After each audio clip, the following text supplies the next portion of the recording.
ಅದಕ್ಕೆ ಮುಂದೆ ಹೀಗಾಗಬಹುದು, ಇಂಥ ಪರಿಸ್ಥಿತಿ ನಮ್ ಕುಟುಂಬಕ್ಕೆ ಬರಬಹುದು. ಆಗ ಯಾರು ಬಿಟ್ರು ಕಲ್ಪನಾ ಅಂತೂ ನನ್ನನ್ನು ಸುಮ್ನೆ ಬಿಡೋದಿಲ್ಲ, ಪಟ್ಟೆ ಹಿಡಿದು ಕುತ್ಕೋತಾಳೆ ಅಂತ ಆ ದೇವ್ರು ನನ್ನ ಮುದ್ದು ಕೃಷ್ಣನ ಯಾರಿಗೂ ಕಾಣದೇ ಇರೋ ಥರ ಒಂದ್ ಕಡೆ ಬಚ್ಚಿಟ್ಟು ಈಗ ನಮ್ ಕಣ್ಮುಂದೆ ತಗೊಂಡ್ ಬಂದು ನಿಲ್ಸಿದಾನೆ ಅತ್ತೆ. ಇದೆಲ್ಲ ಆ ಕಳ್ಳ ಕೃಷ್ಣಂದೇ ಆಟ ಅತ್ತೆ. ಸೇವಂತಿ, ನನಗ ಆ ಶಕ್ತಿ ಇದೆಯೋ ಇಲ್ವೋ ಗೊತ್ತಿಲ್ಲ, ಆದ್ರೆ ಆ ಸಮಯದಲ್ಲಿ ನಿನಗೆ ನಾನು ಕೊಡಬಾರ್ದು ಹಿಂಸೆ ಎಲ್ಲ ಕೊಟ್ಬಿಟ್ಟೆ, ಮಾಡಬಾರ್ದು ಅವಮಾನ ಎಲ್ಲ ಮಾಡ್ಬಿಟ್ಟೆ. ನನ್ನ ಹುಚ್ಚು ಭಕ್ತಿಗೆ ಕರಗಿ ಆ ದೇವ್ರು ಈ ಹುಡುಗಿಗೆ ಯಾವ ಅನ್ಯಾಯನೂ ಮಾಡಬಾರ್ದು ಅಂತ ನಿರ್ಧಾರ ಮಾಡಿ ನಿನ್ ಮಗುನ ನಿನಗ್ ಸಿಗೋ ಹಾಗೆ ಮಾಡ್ಬಿಟ್ಟ.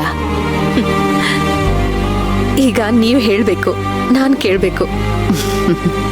ಅತ್ತೆ, ಆದ್ರೂ ಆ ದೇವ್ರು ಇನ್ನು ನಮ್ ಜೊತೆ ಕಣ್ಣ ಮುಚ್ಚಲೆ ಆಟ ಆಡ್ತಾ ಇದ್ದಾನೆ. ಹಾಗಂದ್ರೆ ಹೇಳ್ತೀನಿ, ಮೊದ್ಲು ನೀವೀ ಹಾಲು ಕುಡಿರಿ. ಸೇವಂತಿ, ನೀವು ಕುಡಿರಿ, ನಾನೇ ಕುಡಿಸ್ತೀನಿ.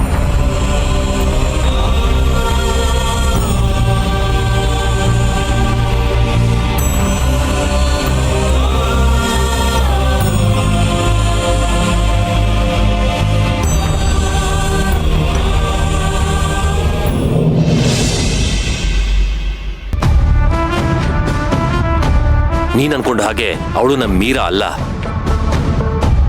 ಅವಳು ಸಾಕ್ಷಿ ತಂಗಿ.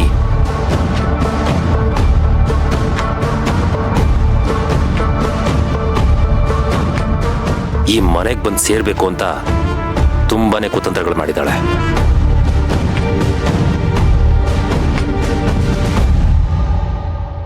ನಿದ್ದೆ ಬರ್ತಿಲ್ವಾ?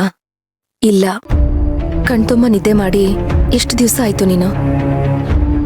ನೆನಪಿಲ್ಲ, ಆದ್ರೆ ನನಗ್ ನೆನಪಿದೆ. ನಿನ್ ಮನ್ಸಲ್ಲಿ ಬೇಡದಿರೋ ಯೋಚನೆಗಳನ್ನ ತುಂಬಿಕೊಂಡು ನಿನ್ನ ನೆಮ್ಮದಿನ ನೀನೇ ಹಾಳು ಮಾಡ್ಕೊಳ್ಳೋದಕ್ಕೆ ಶುರು ಮಾಡಿದ್ಯಲ್ಲ, ಅವತ್ತಿಂದ. ಅರ್ಥ ಆಗ್ಲಿಲ್ವಾ? ಇಲ್ಲ ಮೇಡಮ್. ಮೇಡಮ್ ಬೇಡ, ಅಕ್ಕ ಅಂತಾನೆ ಕರಿ. ನಾನ್ ನಿಮ್ಮನ್ನ ಹಾಗೆ ಅನ್ಕೊಂಡಿರೋದು. ಸುಳ್ಳು. ಹಾಗ್ ನೀ ನನ್ನನ್ನ ಅಕ್ಕ ಅಂತ ತಿಳ್ಕೊಂಡಿದ್ದಿದ್ರೆ ನನ್ನ ಹತ್ರ ಹೇಳಿಸ್ಕೋಬೇಕಾಗಿರ್ಲಿಲ್ಲ, ಅಕ್ಕ ಅಂತ ಕರಿ ಅಂತ. ಅದು ಯಾಕೆ?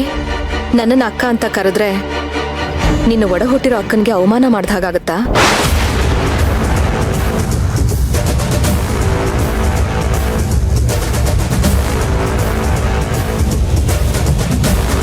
ನಾಟಕ ಸಾಕು. ನೀನು ಸಾಕ್ಷಿ ತಂಗಿ ಸೋನಾಕ್ಷಿ ಅಂತ ನನಗೆ ಗೊತ್ತು.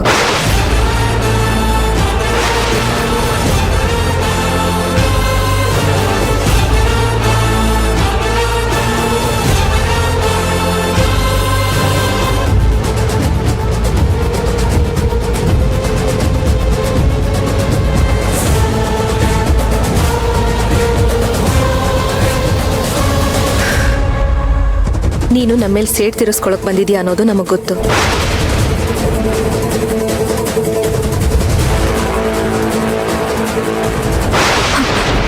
ಹೆದರ್ಕೋಬೇಡ, ನಾನು ನಿನಗೇನೂ ಮಾಡಲ್ಲ. ಆದ್ರೆ ನಿನ್ನ ಅಕ್ಕ ಸಾಕ್ಷಿ ಸಾವಿಗೆ ನಾವು ಕಾರಣ ಅಲ್ಲ, ಅವಳು ಮಾಡಿರೋ ತಪ್ಪುಗಳೇ ಕಾರಣ. ಮತ್ತೆ ನೀನ್ ಅದೇ ತಪ್ಪುಗಳನ್ನ ಮಾಡಕ್ ಹೋಗ್ಬೇಡ. ಹೌದು, ಅವಳ ಸಾವಿಗೆ ನೀವೇ ಕಾರಣ ಅನ್ಕೊಂಡು ನಾನು ಈ ಮನೆಗೆ ಬಂದೆ. ಆದ್ರೆ ಇಲ್ಲಿಗೆ ಬಂದ್ಮೇಲೆ ನಿಮ್ಮೆಲ್ಲರೂ ನೋಡಿದ್ಮೇಲೆ ನನ್ನ ಅಭಿಪ್ರಾಯ ತಪ್ಪು ಅಂತ ಗೊತ್ತಾಯ್ತು. ನಿಮ್ಗಳ ವಿರುದ್ಧ ಸೇಡ್ ತೀರಿಸ್ಕೊಳಕ್ ಬಂದೆ ಅಂತ ನನ್ನ ಬಗ್ಗೆ ನನಗೇನೆ ನಾಚಿಕೆ ಆಗ್ತಿದೆ ಅಕ್ಕ. ಅಂದ್ರೆ ಈಗ ನಿನಗೆ ನಮ್ಮೇಲೆ ದ್ವೇಷ ಇಲ್ವಾ? ಹೇಗಿರಕ್ ಸಾಧ್ಯ ಅಕ್ಕ?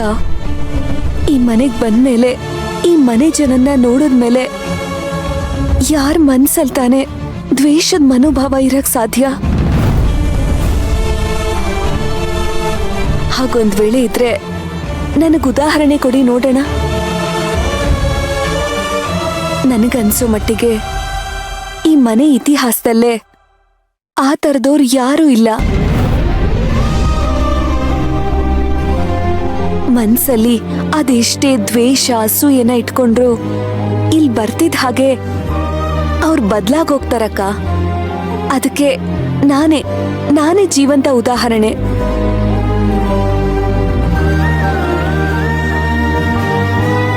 ಒಂದೇ ಮಾತಲ್ಲಿ ಹೇಳ್ಬೇಕು ಅಂದ್ರೆ ಈ ಮನೆ ಪವಿತ್ರವಾದ ದೇವಸ್ಥಾನ.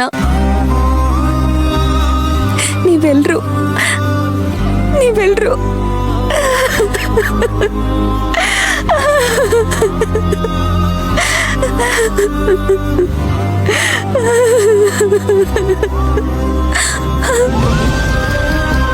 ಸತ್ಯ ಹೇಳ್ತೀನಕ್ಕ, ಈಗ ನನ್ನ ಮನ್ಸಲ್ಲಿ ದ್ವೇಷದ ಭಾವನೆ ಎಳ್ಳಷ್ಟು ಇಲ್ಲ. ಈಗಿರೋದು ಸಾಗರದಷ್ಟು ಪ್ರೀತಿ ಮಾತ್ರ. ಆ ದಾರಿ ತೋರಿಸ್ಕೊಟ್ಟ ದೇವತೆ ನೀವೇ ಅಕ್ಕ. ಇನ್ಮೇಲೆ ನೀವ್ ಹಾಕೊಟ್ ದಾರಿಲೇ ನಾನು ನಡಿತೀನಕ್ಕ.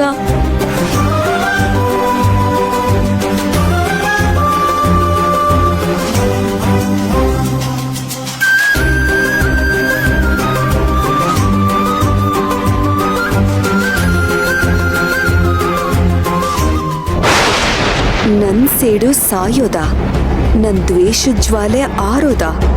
ಅದ್ ಸಾಯೋದು ಆರೋದು ನಿಮ್ಮೆಲ್ರೂ ಚಿತೆ ಆರದ್ ಮೇಲೇನೆ ಕಣೆ.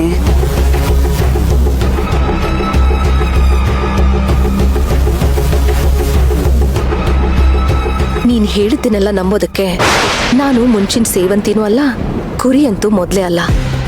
ಆದ್ರೆ ನಿನ್ನನ್ನ ಬದಲಾಯಿಸ್ಬೇಕು ಅನ್ನೋ ಹಠಕ್ ಬಿದ್ದಿರೋದ್ರಿಂದ ಅನಿವಾರ್ಯ.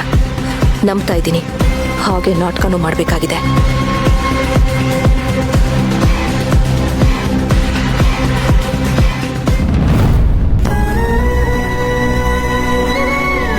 ಈ ಸೇವಂತಿದ ಒಳ್ಳೆತನ ತುಂಬಾ ಜಾಸ್ತಿ ಆಗೋಯ್ತು. ಬಿಟ್ರೆ ಹಿರಣ್ಯಕಶಿಪುನ ಕೂರಿಸ್ಕೊಂಡು ಒಳ್ಳೆ ಮಾತು ಹೇಳಿ ಬುದ್ಧಿ ಹೇಳಿ ಅವನ್ನ ಬದಲಾಯಿಸ್ತೀನಿ ಅಂತ ಹೋಗ್ತಾಳೆ. ಏನ್ ಮಾಡೋದು ಏನೋ, ನನಗಂತೂ ತಲೆ ಕೆಟ್ಟ ಹೋಗಿದೆ. ಮಾತೆತ್ತಿದ್ರೆ ನೀತಿ ಪಾಠ ಶಾಂತಿ ಪಾಠ ಅಂತಾಳೆ. ನನಗಂತೂ ಕೇಳಿ ಕೇಳಿ ಸಾಕಾಗಿ ಹೋಗಿದೆ.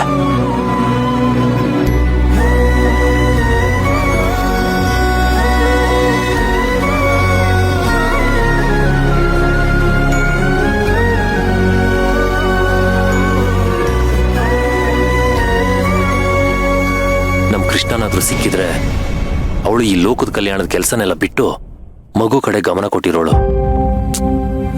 ಪಾಪ ನನ್ನ ಕಂದ ಅದೆಲ್ಲಿದ್ಯೋ ಏನೋ.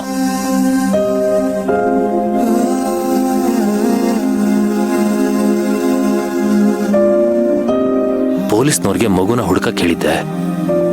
ಏನಾಯ್ತು ಏನು ಅಂತ ಅಪ್ಡೇಟ್ಸೇ ಬರ್ಲಿಲ್ವಲ್ಲ.